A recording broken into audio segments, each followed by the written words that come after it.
యుగోని satisfied చేయడం ఎలా? కొంతమందికి యుగో ఉంటుందండి.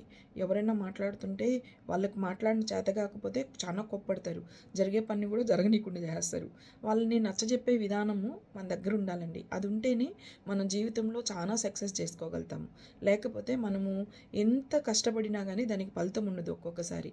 అలాంటి అవకాశాలు కూడా మన ముందుకొస్తాయి. అందుకనే మీకు దాన్ని ఎలా ఉపయోగించుకోవాలి అనే ఉద్దేశంతో ఒక చిన్న కథ చెప్తాను.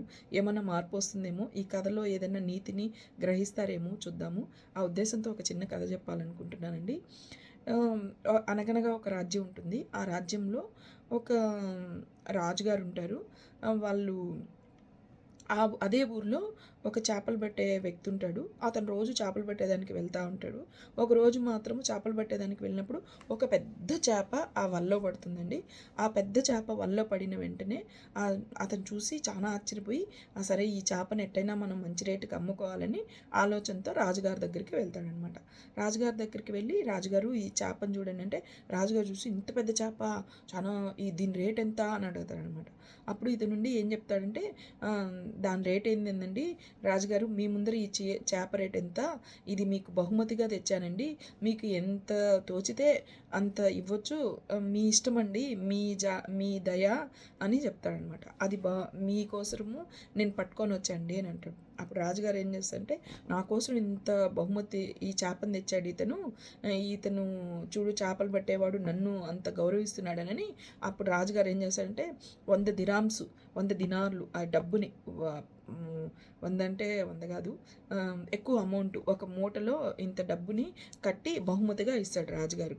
రాజుగారికి చేపలు అతనికి ఇవ్వగానే అతను సంతోషంతో ఆ మూట తీసుకొని పోతూ ఉంటాడు. పోతూ ఉంటే అక్కడే నడుస్తూ ఉంటేనే ఆ సభలోనే ఒక నాణ్యము కింద పడిపోతుంది. ఒక నాణ్యం కింద పడిపోగానే అప్పుడు ఆ నాణ్యాన్ని తను వంగి తీసుకోబోతూ ఉంటాడు. అప్పుడు రాణిగారు చూసి నీకు బహుమతిగా ఇంత ఇచ్చారు కదా రాజుగారు, కావాల్సినంత డబ్బుని బంగారు నాణ్యాలను ఇచ్చారు కదా, అది చాలదా, ఈ ఒక్క నాణ్యం కింద పడగానే అంత ఆశతో ఎత్తుకుంటున్నావు ఏంటది కోప్పడుతుంది, పెద్దగా అరుస్తుంది. ఎందుకు అలా చేస్తున్నావు, అంత ఆశనా నీకు డబ్బు అని అనేది.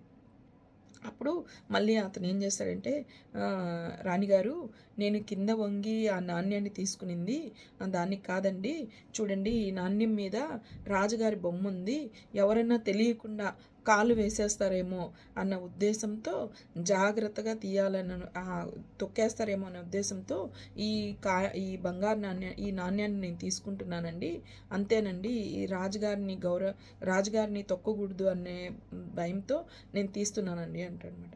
అది వినిన రాణి మళ్ళీ తర్వాత రాజుగారు చాలా ఆశ్చర్యపోయి నా మీద ఇంత గౌరవం ఉందా, ఇంత భక్తి ఉందా అని మళ్ళీ ఇంకొక మూట ఎత్తి అతనికి ఇస్తాడనమాట. ముట్టించగానే సంతోషంగా 2 మూటలు ఎత్తుకొని అతను బయలుదేరుతాడు.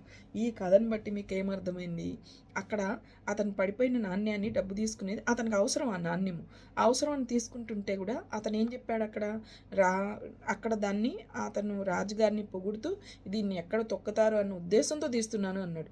అక్కడ మాట చాకచక్యము చూపించాడు. అదే చేపను తీసుకొని వచ్చి అతను అమ్ముకుంటేనే అతని కడుపు నిండుతుంది.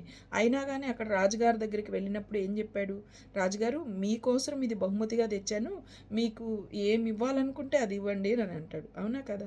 అలా మన జీవితంలో కూడా ఒక్కొక్క దగ్గర ఒక్కొక్క సమస్యలు ఇలా ఎదురవుతాయండి.